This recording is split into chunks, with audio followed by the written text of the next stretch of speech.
नमस्कार, Bharat TV news की खास पेशकश चुनावी यात्रा देख रहे हैं आप सभी का बहुत बहुत स्वागत। और आपके साथ मैं इमरान। बता दें कि देश की राजधानी दिल्ली से सटे हुए राज्य हरियाणा में इन दिनों नगर निकाय के चुनाव चल रहे हैं। आज नगर निकाय के चुनाव के प्रचार प्रसार का अंतिम दिन है। शाम को 5 बजे होते होते प्रचार प्रसार का जो शोर है वो थम जाएगा। इस वक्त हम लोग गुरुग्राम नगर निगम से वार्ड नंबर 13 में मौजूद है। वार्ड नंबर 13 से कांग्रेस पार्टी से पार्षद पद के उम्मीदवार राजेश कुमार यादव जी हमारे साथ मौजूद हैं। आज अपना शक्ति प्रदर्शन करेंगे, रोड शो करेंगे और जनता के बीच जाकर के वोट और आशीर्वाद देने की अपील करेंगे। हम सीधे बातचीत करेंगे और जानने और समझने का प्रयास करेंगे कि किन मुद्दों को लेकर के जनता के बीच जा रहे हैं। सबसे पहले भारत टीवी न्यूज पर बहुत बहुत स्वागत है। थैंक यू जी। पहला सवाल यही रहेगा, कौन से वो मुद्दे हैं जिनको लेकर के आप जनता के बीच जा रहे हैं, प्यार, आशीर्वाद और वोट और सपोर्ट देने की अपील कर रहे हैं? देखो, सबसे अहम मुद्दा है सफाई का, सीवरेज का, रोड की जो कंडीशन है, गड्ढे ही गड्ढे उनका, आवारा पशुओं का, ये मेन मुद्दे। हम उन्हीं को लेके जनता के बीच जा रहे हैं। जैसे मैं RWA प्रधान हूँ सेक्टर 15 पार्ट 2 का, वही कामों के बिहाफ पे जो हमें प्रॉब्लम हो रही है उसी के बिहाफ पे हम जा रहे हैं अपने पार्षद पद के लिए वोट मांगने के लिए पब्लिक के। भारतीय जनता पार्टी लगातार ट्रिपल इंजन की सरकार बनाने का दावा कर रही है, कह रही है कि ट्रिपल इंजन की सरकार होगी तो विकास जो है वो तेज गति से होगा। भारतीय जनता पार्टी के शीर्ष नेता लगातार ट्रिपल इंजन की सरकार बनाने का दावा कर रहे हैं। ये बताइए, पिछले 11 सालों से गवर्नमेंट है, सेंटर में भी है, स्टेट में भी, जब क्यों नहीं कर लिया? 2 इंजन से नहीं हो रहा, 3 इंजन से क्या करेंगे? सिंगल इंजन कामयाब है। आज तक किसी ट्रेन में डबल इंजन की जरूरत नहीं पड़ी थी कांग्रेस राज में। अब 3-3 इंजनों की क्यों जरूरत पड़ रही है? आप सिंगल इंजन से भी गवर्नमेंट चलती है, काम होते हैं। ऐसा कोई नहीं 3 इंजन हो, 1 इंजन हो, नहीं। निकाय का चुनाव छोटी सरकार बनाने का चुनाव होता है, सड़क, बिजली, पानी यानी कि बुनियादी समस्याओं और बुनियादी मुद्दों का चुनाव होता है। लेकिन लगातार भारतीय जनता पार्टी राष्ट्रीय और अंतर्राष्ट्रीय मुद्दों को हवा दे रही है। तो आपको क्या लगता है कि इस निकाय चुनाव में राष्ट्रीय और अंतर्राष्ट्रीय मुद्दे कितना असर डालेंगे? उसका कोई असर नहीं पड़ेगा। राष्ट्रीय और इंटरनेशनल मुद्दों का कोई असर नहीं पड़ता। हमारा जो वार्ड की वो होती प्रॉब्लम्स, वो डे टू डे होते हैं, उसके समाधान के लिए काम करना हमने। हरियाणा से सटे हुए राज्य यानी कि देश की राजधानी दिल्ली में हाल फिलहाल में विधानसभा का चुनाव बीता। वहां भारतीय जनता पार्टी ने 27 साल बाद सत्ता में वापसी की है। कह रहे हैं उनका मनोबल जो है वो बढ़ा हुआ है। कांग्रेस पार्टी लंबे समय तक शासन में रही लेकिन खाता नहीं खोल पाई, तो कह रहे हैं उनका मनोबल बढ़ा हुआ है। इसलिए वो मनोबल जो बढ़ा हुआ है वो यहाँ पर आपको क्या लगता है कितना असर डाल पाएगा? देखो, कोई मनोबल नहीं किसी का कम है, नहीं बढ़ा हुआ है। यहाँ लोकल मुद्दे में कौन कहाँ जीत गया उसका कोई असर नहीं पड़ता। हाँ, ये जरूर है पूरा गवर्नमेंट प्रशासन लगा हुआ है उनके बीजेपी को जिताने के लिए। लगातार हम देख रहे हैं चुनाव प्रचार में भारतीय जनता पार्टी की तरफ से शीर्ष नेता, बड़े बड़े नेता, खुद मनोहर लाल खट्टर पूर्व मुख्यमंत्री, वर्तमान मुख्यमंत्री नायब सिंह सैनी और तमाम शीर्ष नेता जो है चुनाव प्रचार में बने हुए हैं। लेकिन कांग्रेस पार्टी की तरफ से बड़े नेता चुनावी मैदान से नदारद नजर आ रहे हैं। नहीं, सारे आ रहे हैं। मैंने अभी 31 सेक्टर में नुक्कड़ सभा की थी।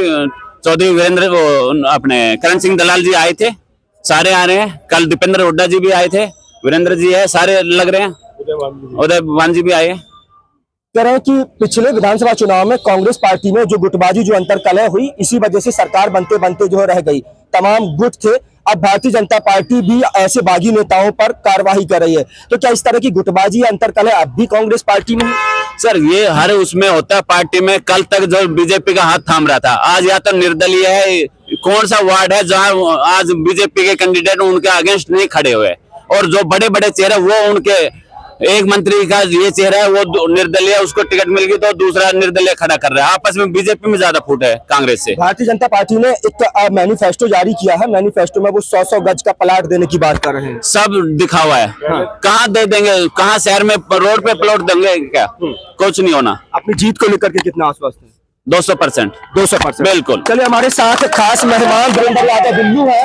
बता दें कि राव धर्मपाल हरियाणा सरकार में लंबे समय तक विधायक और मंत्री रहे। राव धर्मपाल के बेटे हैं वीरेंद्र यादव दिल्ली। सबसे पहले बहुत बहुत स्वागत है आपका। धन्यवाद। कैसा चल रहा है चुनाव? चुनाव अच्छा चल रहा है। फर्स्ट टाइम देख लो, कांग्रेस ने इस बार पार्षदों को टिकट दी है और कितना आपके सामने क्लियर आ रहा है। क्या मेजोरिटी आएगी देख लेना। कांग्रेस की नगर निगम के अंदर 36 नगर निगम के अंदर 26 कैंडिडेट है। 26 के अंदर कांग्रेस के बीजेपी के से ज्यादा पार्षद जीत खाएंगे। वीरेंद्र जी, पहली बार कांग्रेस पार्टी अपने सिंबल पर चुनाव लड़ने जा रही है। यस, हाँ, इसका कितना लाभ होगा? इसका लाभ तो सब कार्यकर्ताओं को साथ लेके चलने का बहुत लाभ मिलेगा। भारतीय जनता पार्टी की ये दावा करे कि 36 वार्डों में आपको 36 उम्मीदवार नहीं मिले हैं, 25 उम्मीदवार चुनावी मैदान में ऐसा है 25 है। जहां हमने देखा बीजेपी को हराना है वहां हमने कैंडिडेट नहीं खड़ा किया। आमने सामने इनकी टक्कर, आमने सामने 1 to 1 है बीजेपी की। भारतीय जनता पार्टी बीजेपी को हराने के लिए हमने कैंडिडेट 10 ड्रॉप किए, ना कि हमारे को कैंडिडेट नहीं मिले। कैंडिडेट तो बहुत थे। तो कांग्रेस पार्टी वहाँ निर्दलियों को समर्थन कर रही है जो मजबूत है। समर्थन नहीं, वहाँ केवल 2-2 जहाँ 10 सीटें हैं वहाँ केवल बीजेपी और आजाद है और तीसरा कोई कैंडिडेट नहीं है। वीरेंद्र जी, मिलेनियम सिटी कहा जाता है गुरुग्राम को, लेकिन मिलेनियम सिटी जब उतरते हैं सड़क पर आते हैं तो धरातल पर वो सारे दावे हवाई साबित हो जाते हैं। ऐसा है, ट्रिपल इंजन की सरकार है वो पिछले 11 साल से है। 2017 में भी इनका मेयर बना था, सरकार भी बनी थी 2014 में, 2019 में बनी थी। तो इनका इन्होंने जो काम करने थे वो कर दिए। अब आगे क्या करेंगे? अब तक जो काम नहीं हुए वो आगे क्या करेंगे? तो कह रहे समय बहुत कम मिला है और ज्यादा समय चाहिए। कांग्रेस पार्टी लंबे समय तक शासन सत्ता में रही है हरियाणा में, इस वजह से वो जो सब बिगाड़ा था उसको बना रहे हैं। आप समझे नहीं, कांग्रेस जो है 2005 से 2014 तक रही है। बीजेपी को भी आज 10.5 साल हो गए। हाँ। 10.5 साल आज रूलिंग में हो गए। 2014 में आई थी और 2 योजना पूरी कर ली, तीसरी में अब है। कौन कह रहा है समय इनको कम मिला है? समय तो पूरा मिला है इनको। वीरेंद्र जी, उनके मैनिफेस्टो में लोक लुभावने वादे किए गए हैं, जनता को लालच दिया गया है, 100 गज के प्लॉट देने का वादा जो है किया गया है। तो क्या लग रहा है वो मैनिफेस्टो कितना असर डालेगा? ऐसा है, 100 गज के प्लाट कांग्रेस ने 2009 से और 2014 के बीच में हर बीपीएल परिवारों को 100 गज के प्लाट दे चुकी है। हर गांव के अंदर दिए है। इस बार कांग्रेस पार्टी का मेयर बनने जा रहा है। हाँ जी, बिल्कुल बनेगा। इस बार नगर निकाय में कांग्रेस पार्टी की सरकार बनने जा रही है। बिल्कुल, बीजेपी से प्रदर्शन अच्छा रहेगा कांग्रेस का। बीजेपी से अच्छा रहेगा। चलिए, तमाम तस्वीरें दिखा रहे थे। हमारे साथ खास मेहमान, बता दें कि राजेश कुमार यादव है जो पार्षद पद के प्रत्याशी हैं। हमारे साथ वीरेंद्र यादव बिल्लू है। वीरेंद्र यादव बिल्लू किसी भी तरह के पर्चे के मोहताज नहीं है। हमारे साथ तमाम जो मेहमान हैं वो बातचीत कर रहे थे और राव धर्मपाल के बेटे हैं। लंबे समय तक राव धर्मपाल हरियाणा सरकार में मंत्री रहे हैं, विधायक रहे हैं, बादशाहपुर विधानसभा से जो है नेतृत्व करते रहे हैं। आप लोग क्या सोचते हैं? आप लोगों की क्या राय है? कमेंट सेक्शन में अपनी राय देना ना भूले।